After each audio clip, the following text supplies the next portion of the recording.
The women in my books came about organically. It's not as if I sat myself down and I said, I'm going to wave a flag so that women of India will feel somehow stronger, liberated.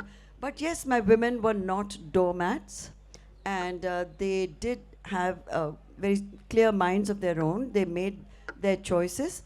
And female pleasure, which was something that was never ever discussed and never talked about, was right out there in my books, because I also felt women on the whole are underrepresented in literatures of the world, but in India, especially for those of us who were the pioneering generation trying to break through into the English speaking reading market, and particularly since my first publisher told me that he said it in a very harsh way, I have to say.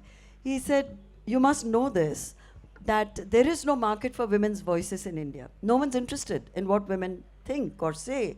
So, by doing this book, you'll be taking a chance. So for me, that was the trigger.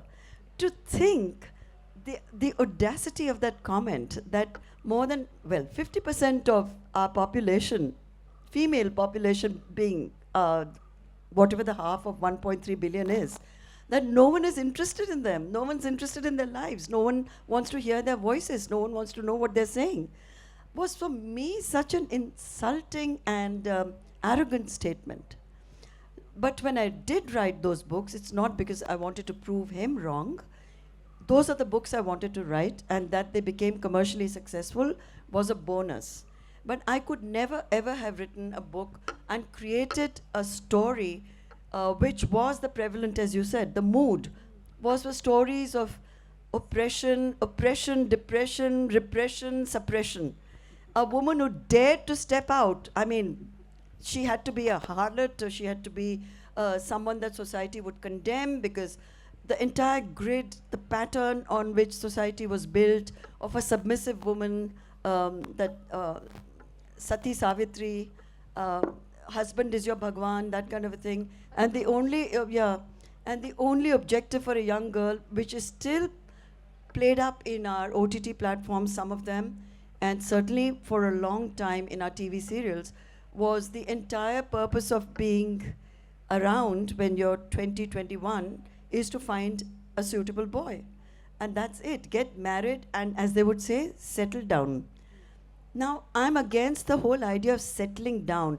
Like, we're not coffee, where everything settles down at the bottom of the glass. So I want to bubble up. I want all our women to be there. I mean, just bubbling and exuberant and happy and looking at different horizons. What is this thing about settling down? Why this glorification of settling down is like a life term? And I object to that kind of conditioning.